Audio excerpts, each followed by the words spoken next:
now in session. The Honorable John M. Harris, Judge, presiding. All persons having business before the court draw near, give attention, you will be heard. May God save the United States of America, the state of Florida, and this honorable court. Please be seated.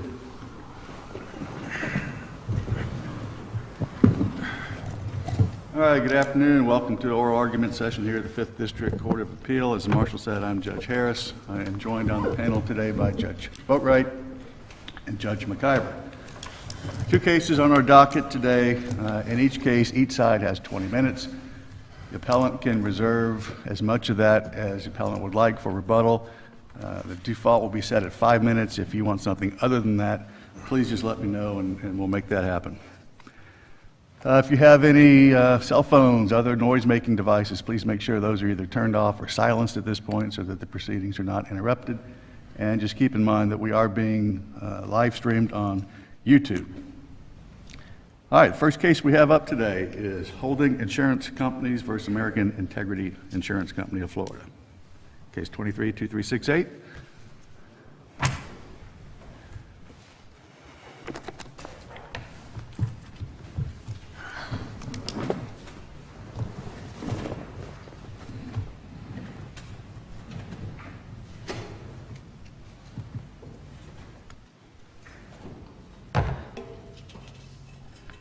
Here's our counsel for the appellant. Is it you, sir?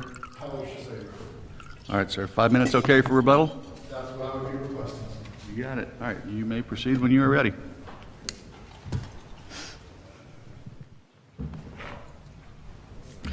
Good afternoon. My name is Tyler Chazet. I represent the appellant in this matter, Holding Insurance Companies accountable, as assigned to Stephen Wells. I have great deference for this court and the rights and powers that it has. However, I believe that the position that American Integrity has taken is doing something that this court has specifically stated it cannot do, and that's rewrite statutes. In this circumstance, there is a statute, 627.7152, which applies to assignment agreements.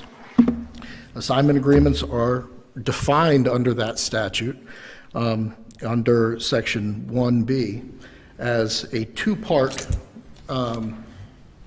analysis in order for whether it's an assignment agreement under that statute. The first part being that it's a transfer of rights for post-loss benefits.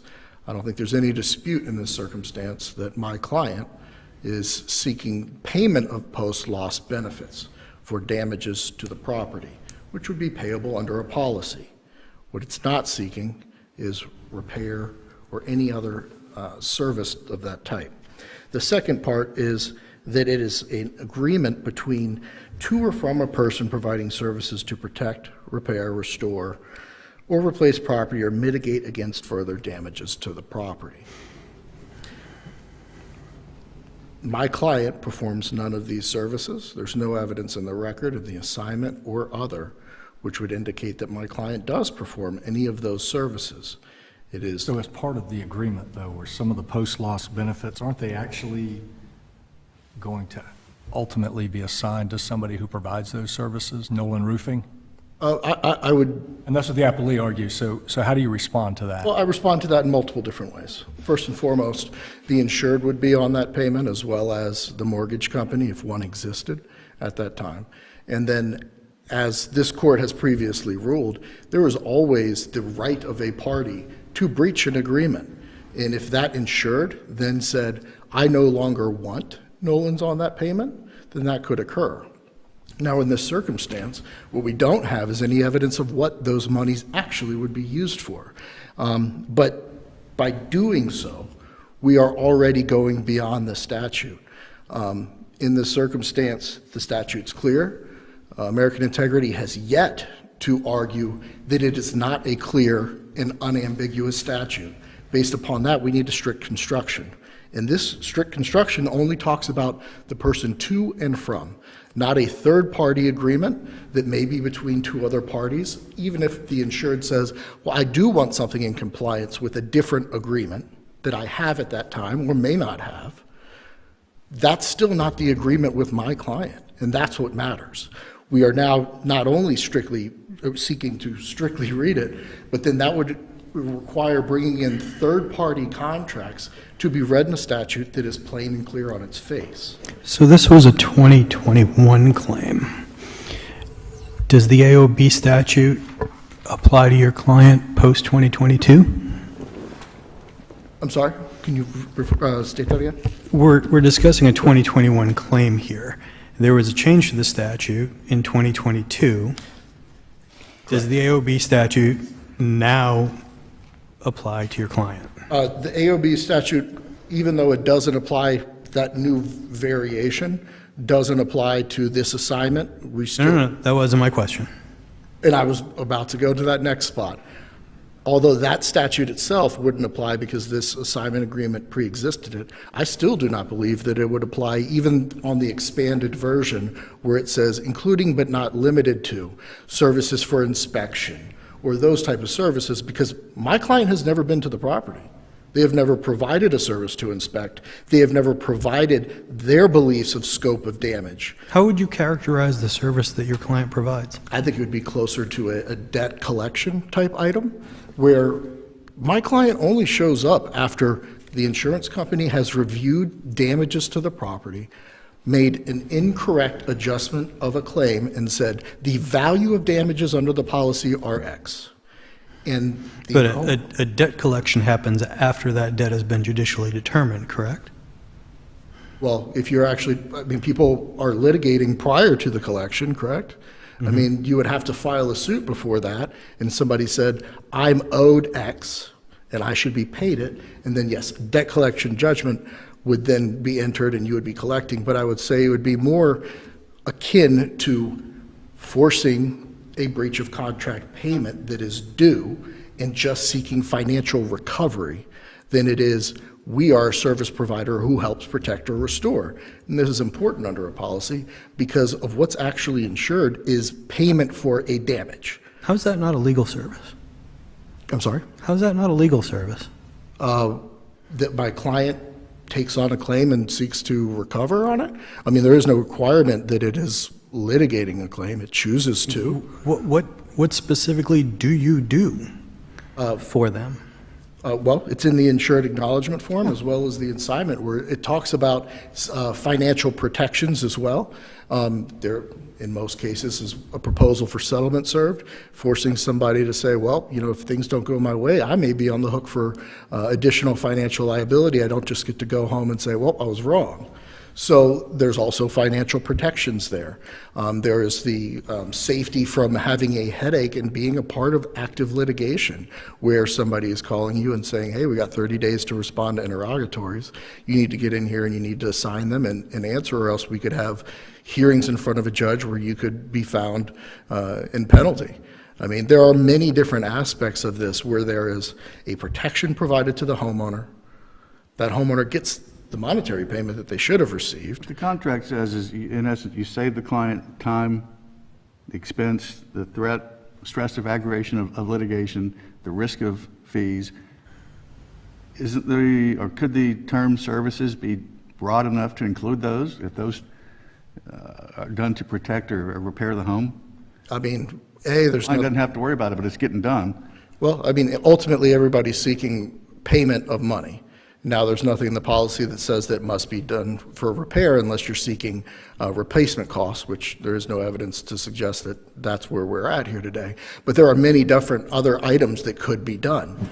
The mortgage company will be on This there. isn't, I thought this was a case where you're replacing gutters and a roof. That's not the case here? Well, I mean, there was a demand, how we define the scope of damages that should have been paid, maybe through the use of, these are the items that you should have paid for, but my client is not seeking to do those repairs or anything. They're seeking monetary payment. And just as though when we are seeking payment, that money can then go to A, as the mortgage company is protected under the policy to be included on those payments, that could go to lower the mortgage debt. That could go to a vacation if they felt like taking the money and doing other. Often, you know, homes get sold during litigation, and the individuals take the money that was paid out through the claim, and they use it against any sort of lowering the value of the home. There was recently a case in front of the 4th DCA where they even included that even if a home has been sold, you still can recover for the damages to the property. You just can't recover for future speculative damages that for repairs not incurred. So in the circumstance of this home, which there's no evidence to suggest what the money would actually be used for, which I do believe would go as well outside of the statute.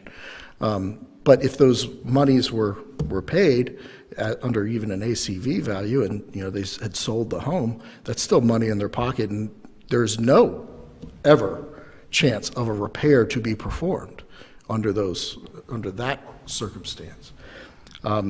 It's important to note that at all times, it has been American Integrity's burden to show that somehow my client has performed the services under the statute. I suggest that there is absolutely zero evidence in the record, and they've never been able to show any sort of service of those types at After the motion for a hearing, the judge changed his ruling, granted the motion. Did he make any findings as to what services he found your client had performed? That's an interesting question because there was no rehearing, actual hearing. The original order came out in my favor, or my client's favor. There was a motion for reconsideration filed. We were working to schedule it for hearing, and upon contacting the judge's assistant in order to get time, the next morning there was a amended order finding completely the opposite side of all of the facts without any additional hearing. So it was ruled on both sides from the same summary judgment hearing. The first order that the judge entered that went in your favor, he just adopted your proposed order. Correct, and then did the same. Verbatim. Correct. Because I saw Judge Brzezinski in Seminole County had the same exact findings. So he signed the same exact order that you presented, right? Correct, Your Honor. So the judge might have just said, I shouldn't have signed a form order, I shouldn't have just adopted it verbatim, and then went back and looked at a second order that was submitted? And then looked at American Integrity's proposed order and signed that one.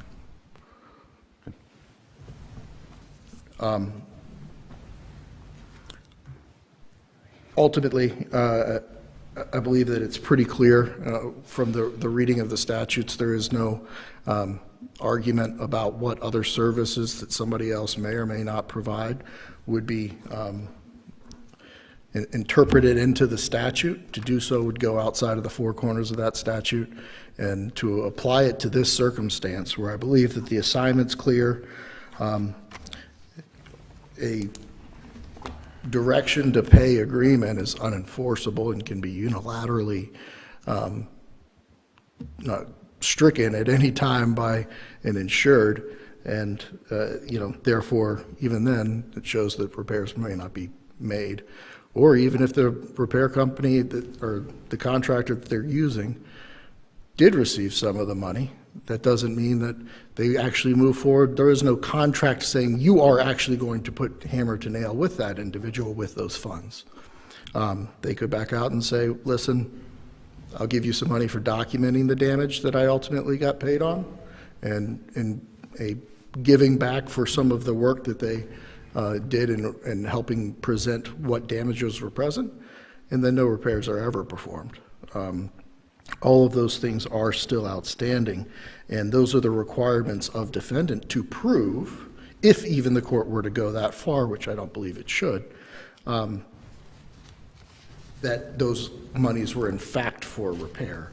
And that's not in the record and has never been proven. I will reserve the remainder of my time unless there's any questions. Okay, thank you, sir. Thank you.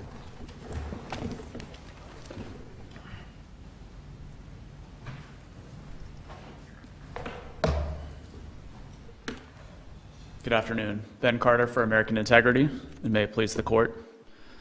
This case is about HICA's attempt to avoid the requirements of Section 627-7152, which the legislature enacted in 2019 to provide policyholders with some basic protections when granting assignments of benefits and to reduce litigation arising out of those assignments. HICA thinks it's found a way around this statute by splitting with another company, in this case Nolan's Roofing, the actions of pursuing benefits under the policy and making repairs to the insured's property. But like a traditional assignment of benefits situation, the record in this case shows that the purpose of the assignment and the purpose of HICA services is to facilitate repairs to the property.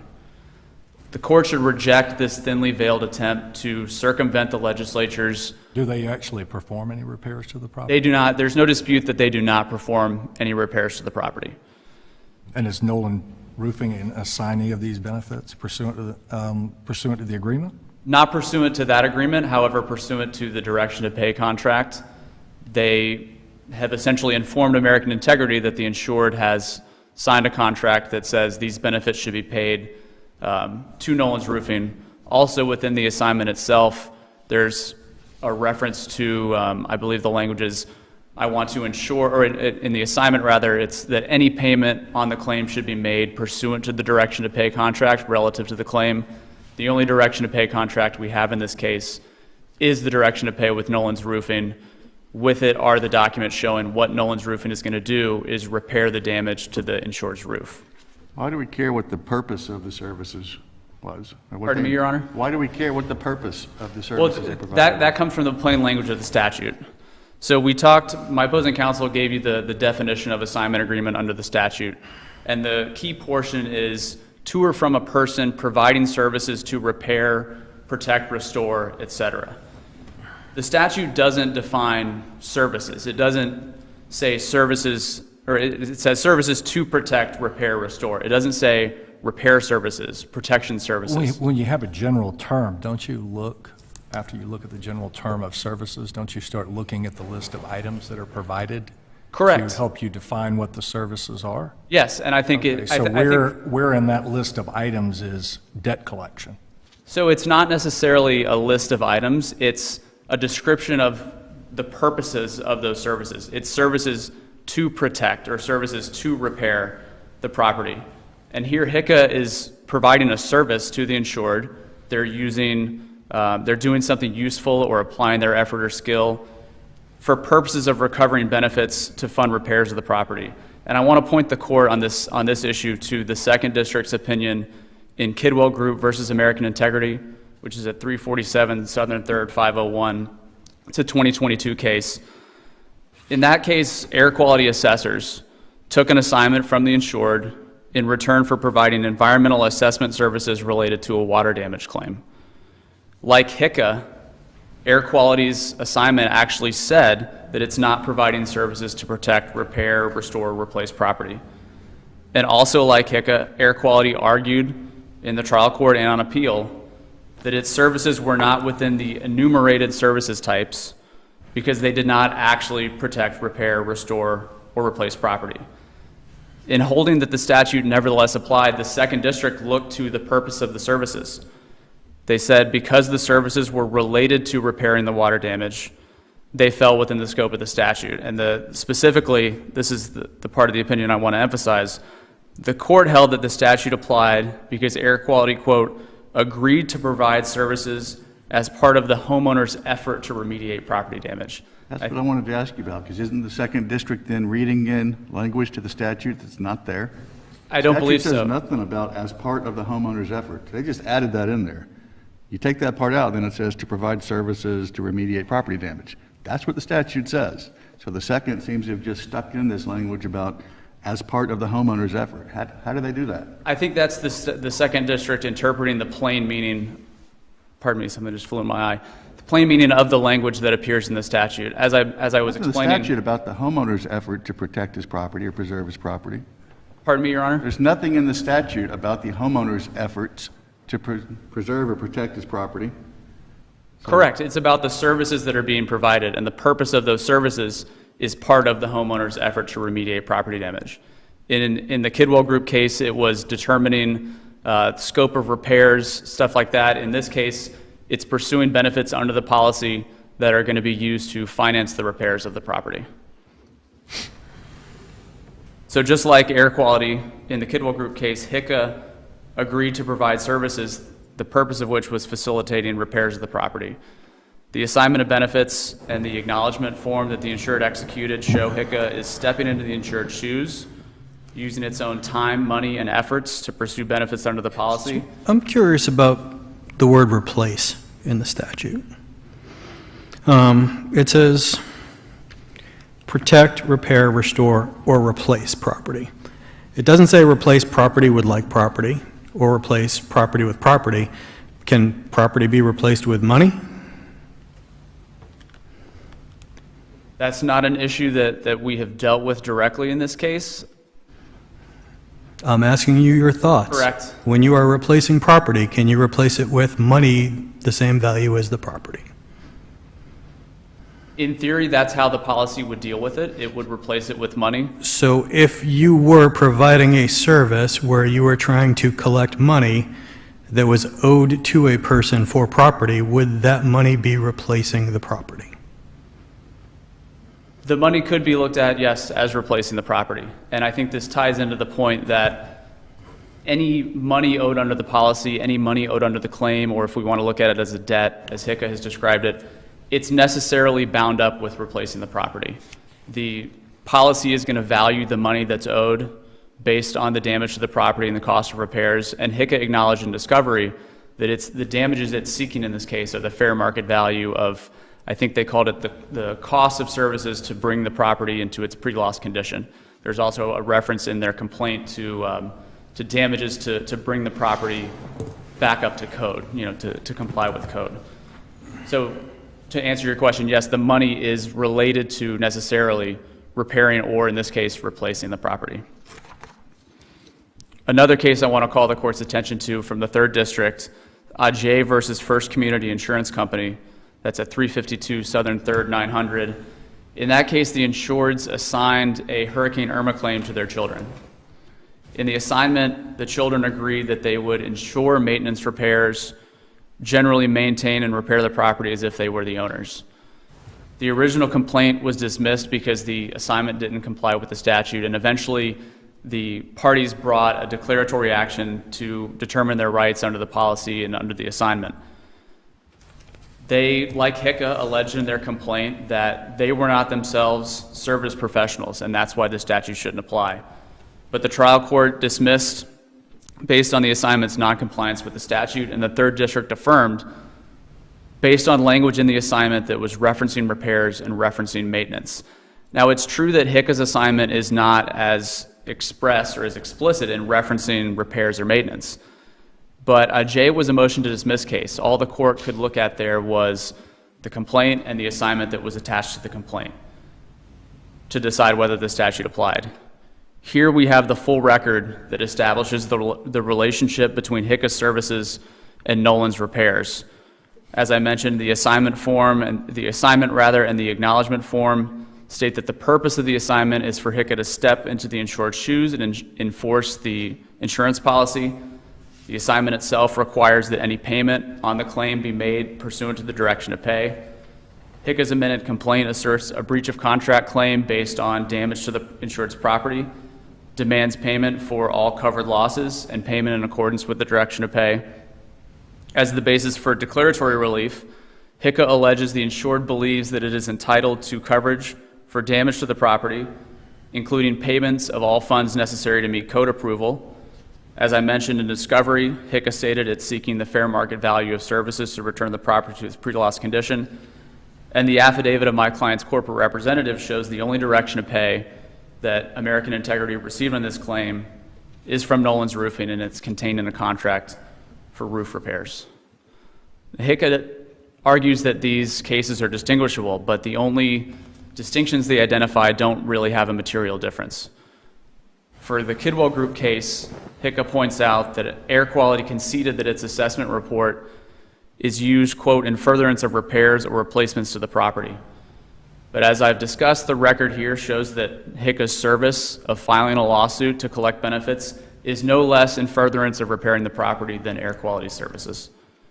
HICA also says the language of Air Quality's assignment, which said the purpose was to determine reparability, scope of water damage, etc., contradicted other language in the assignment disclaiming that Air Quality was providing services as described in the statute.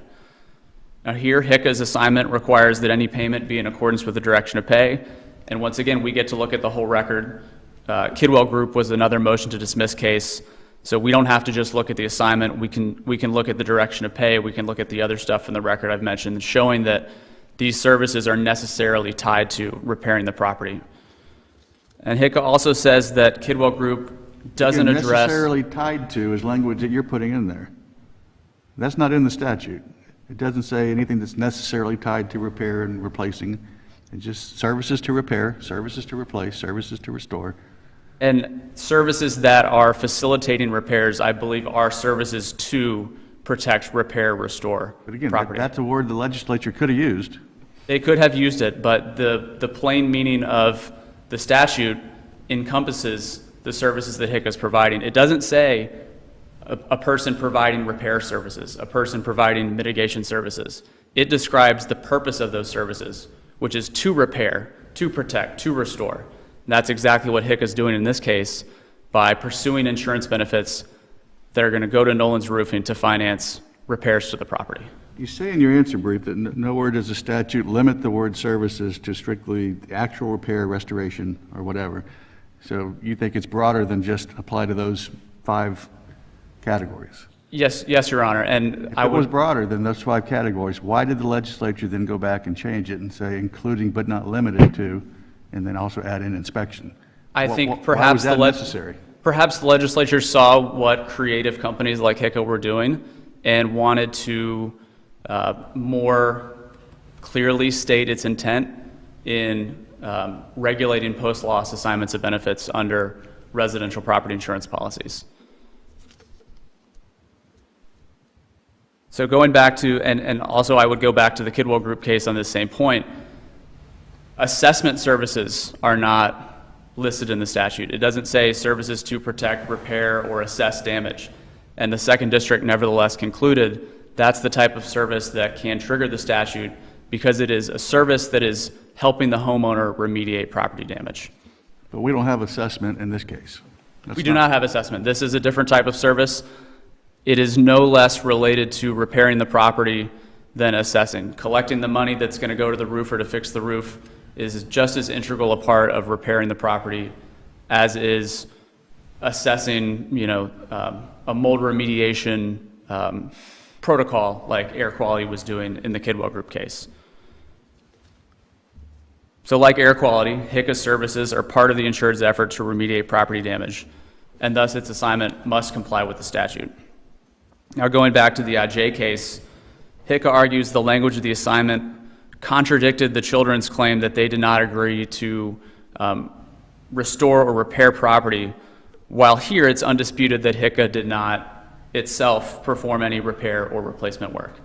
But that was also undisputed in the IJ case. As I mentioned, that was a motion to dismiss case, and the children in IJ alleged that they themselves were not service providers. That was something that the court had to presume to be true in ruling on the motion to dismiss.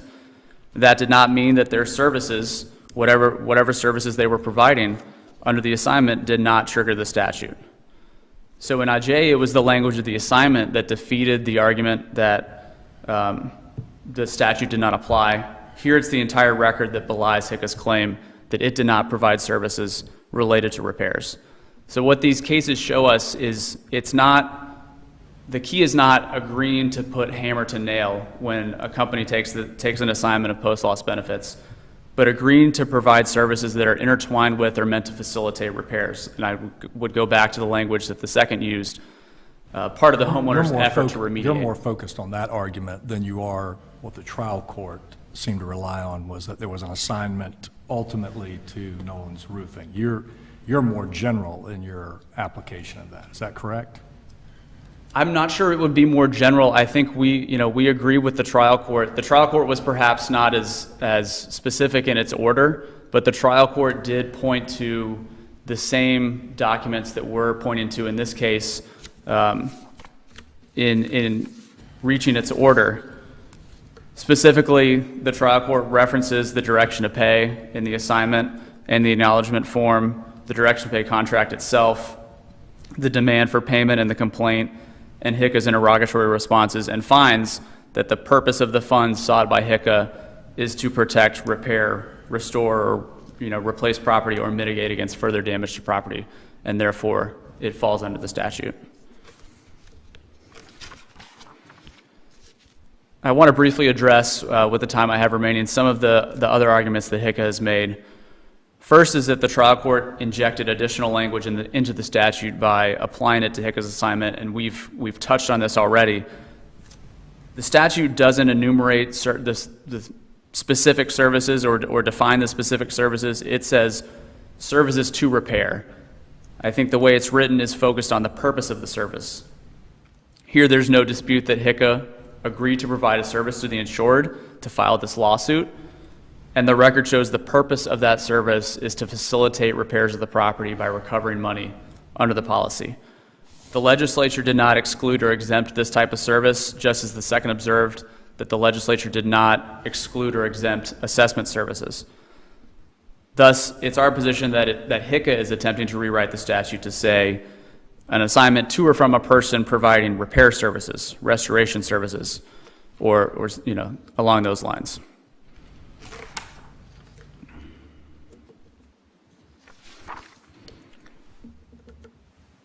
I also want to address HICA's claim that the statute requires one of the parties to the assignment to provide the enumerated services.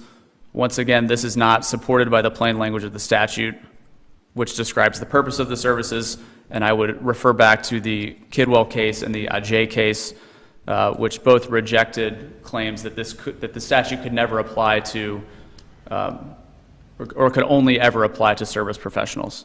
And I also want to point to another part of the statute, which is subsection 11, that excludes certain types of assignments or other instruments from its application. And specifically, it's going to exclude assignments of benefits to subsequent purchasers of the property, and also powers of attorney that grant certain persons the authority to act on behalf of the insured on an insurance claim. If HICA's interpretation were correct that the statute only applies to service providers, there would be no need to exclude assignments to subsequent purchasers or to powers of attorney granting people authority to act on the insured's behalf. These assignments would never be subject to the statute because unless the purchaser or the holder of the power of attorney were themselves making repairs. But the fact that they receive a blanket exclusion shows that the assignments might otherwise be subject to the statute. So to sum it up, HICA's assignment is an assignment agreement within the meaning of the statute, regardless of its attempts to disguise it as something else, because HICA agreed to provide services to the insured as part of the insured's efforts to remediate property damage. To hold otherwise would permit HICA to circumvent the legislature's attempt to regulate post-loss assignments of benefits and leave the insured without the protections that the legislature intended to provide. If there are no other questions, American Integrity respectfully asks the court to affirm the order on appeal. Okay, thank you, sir.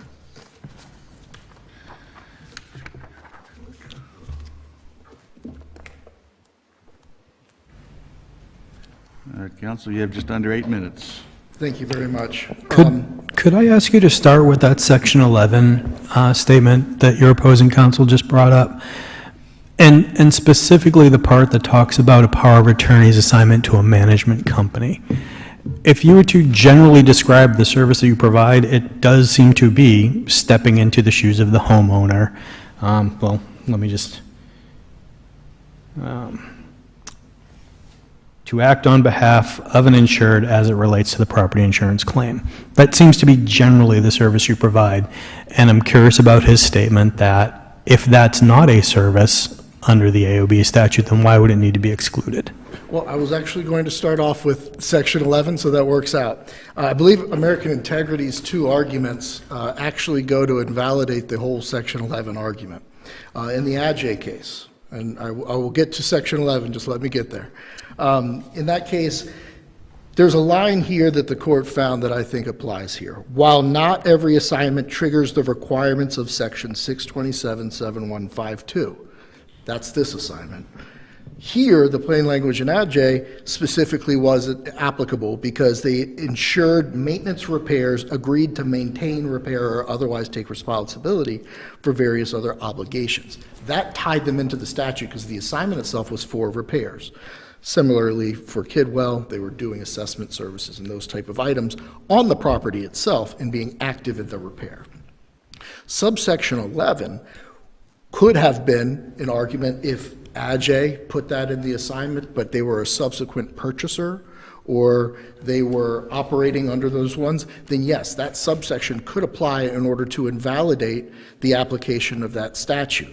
Not every assignment goes under 6277152, but if it applies, that subsection then lets you back out. So there would be scenarios in which a property management company says, yes, I'll take the claim because I'm going to make sure that the property is maintained and repaired. And that's why they would need that subsection 11 exclusion, because there are scenarios where they could apply, maybe not every scenario, but it could apply, and they're getting granted that out. But just like if you're in a car accident and all you have is a homeowner's policy, if the policy doesn't apply, then the claim doesn't matter. In this circumstance, this assignment never fell under 7152, so any argument about subsection 11 is relatively a red herring in this circumstance, since we've never triggered it in order to evaluate if it's an excluded item. Sorry, sir. Just the observation, though, that if the mechanism by which you got the assignment were a power of attorney rather than the contractual basis that you trigger your assignment with, then that would apply to you. I mean, if we were agreeing to provide those services that were under the statute, but I still don't think that if my client is never performing any of the services to repair, that we ever trigger it in order to explain that we have a power of attorney to get out of it. So you would still require those services to have been a part of the assignment or agreement, which that has never occurred for my client. Therefore, we would never have to worry about talking about direction to pay, or a power of attorney. In reference to the direction to pay, I want some clarity on that. There was kind of a little bit of verbiage going back and forth about assignment versus direction to pay. A direction to pay simply just says add them to the check as well. There is no actual right transferred. It's not something that could be sued upon. I've seen orders where cases are dismissed because it is not an actionable thing. So my client had the assignment, the chosen action to bring suit, whereas the direction to pay is just please include them on a payment. It is not any sort of agreement to do anything or to accomplish anything other than potentially put them on a payment if the insured, in fact, wants that at some future date. It's our position that any sort of reading beyond what is simply put in the statute would be an incorrect interpretation. My client doesn't perform any of things. They've never been... Second DCA get it wrong in the Kimbrough case? In which case? Did the second DCA get it wrong? I would believe so. I think that they've expanded the aspects of it. I think that what they were able to hang on to in that case, which is also distinctly different, is that Kidwell Group made the agreement to go and perform services at the property related to repairs in order to get the assignment and ultimately sue, where they said, yeah, we are doing, and specifically in that case, they were discussing that to determine repairability, scope, and categorization of water damages themselves. Those were the services they were providing, which are all in relation to repair, as well as there's other cases for Kidwell Group where it was found that they could sue upon inspection reports if, in fact, those inspection reports were used inside of the actual repair in tying it into a secondary part of a repair. In this circumstance, my client hasn't got anything that's tied that they've actually done that would be tied into the repair scope or what have you. Could you briefly address the question I asked your opposing counsel about money as a replacement for property? I don't believe money is a replacement for property.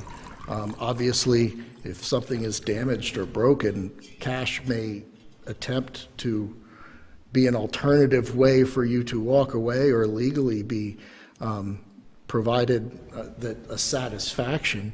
But if something is broken, it's still broken. Unless you paper mache'd it onto the item and put it back together, I can't imagine how money necessarily would be a repair itself. Well, not a repair, but a replacement. Or a replacement. The money is replacing the value of the property. Well, that would, not go to affect the property itself. That hasn't changed any aspect of the property. I don't think that it's a replacement in the meaning of the word, especially in insurance law, where a replacement is to provide a similar type item in order to, you have a bike that was broken, you get a new bike. This circumstance we're receiving Well, do you get a new bike, or do you get a check so you can go out and buy a new bike? depends. I mean, in that circumstance, you could receive money to do that, but I mean, I don't think you're necessarily assigning that. I don't think it's a replacement service to demand a breach of contract. In the end, my client received a chosen action to bring suit and seek monetary damages, whether that be of the nominal amount or ACV amount or other, and they have done that. They have done nothing to the property, and thank you for your time today. All right, thank you, counsel. Well briefed, well argued case by both sides.